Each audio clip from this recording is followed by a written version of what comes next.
Get ready for the dictation. 10 seconds.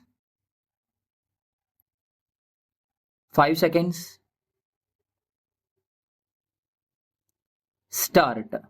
Mr. Speaker, sir, at the outset, I wish to thank you for the opportunity given to me to participate in the general discussion on the budget presented by the Honorable Finance Minister. I am of the opinion that it would be good to deal with the major policy of the government which should be adopted in future for the welfare of the state. So far as education is concerned, it can be divided into three fields, namely primary education, school education and college education. It is no doubt true that there is shortage of qualified and talented teachers in all these three fields. If there is shortage of food and cloth, it can be understood. It is due to the decrease in production and also due to the forces of supply and demand. There is overall unemployment in the country, but I cannot understand why there is this shortage of talented teachers. In spite of the salary of teachers being raised, there is a feeling that it has not been raised in proportion to the rise in salaries in other fields. As a result, the talented men try to get employment elsewhere and they choose teaching profession as a last resort.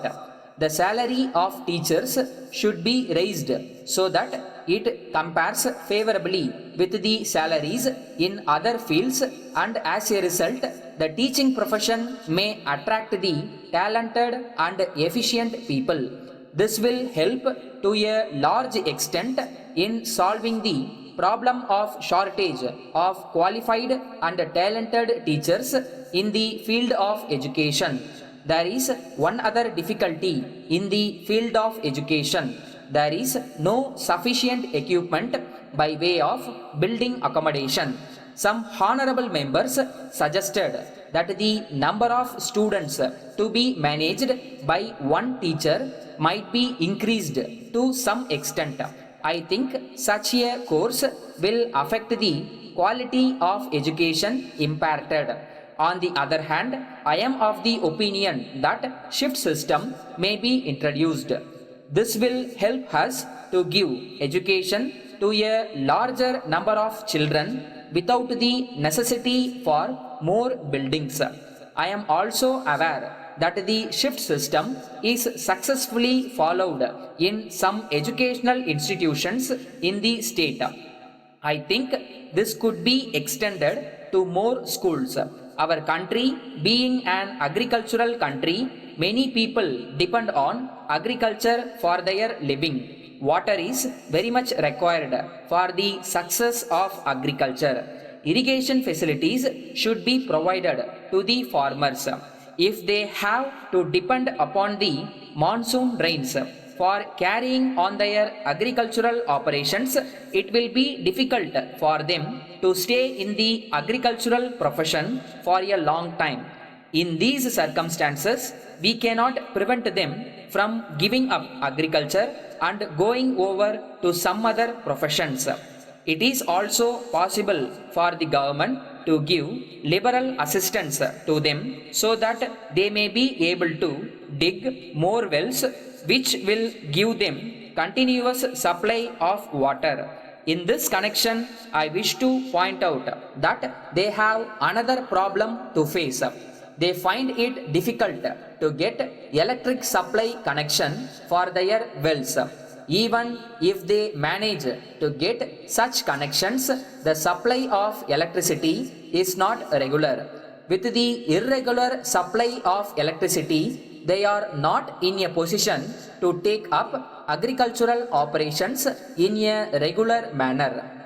I therefore want to point out that production of electricity should be increased in all ways. Also, electricity connections to agricultural pump sets should be given liberally. The government should see to it that supply of electricity to the farmers in particular is regular to the extent possible. With these few words, I resume my seat. Letter from Indra Cotton Mills Limited, Mumbai to Messrs. Raman and Company, Chennai. Dear sirs, with reference to your kind letter of the 3rd instant, we are extremely sorry to ask for another extension of time to execute your order. When we asked for extension of time for the first time, there was strike by the workers which affected our production. Now that the labor problem has not yet been solved, the production has not reached its optimum level. In the said circumstances, we have again to ask for more time to execute the orders placed by you. We are afraid that it will not be possible for us to effect delivery of the goods on the date mentioned by you. We can at the same time assure you that we will make your utmost efforts to execute your orders as early as possible.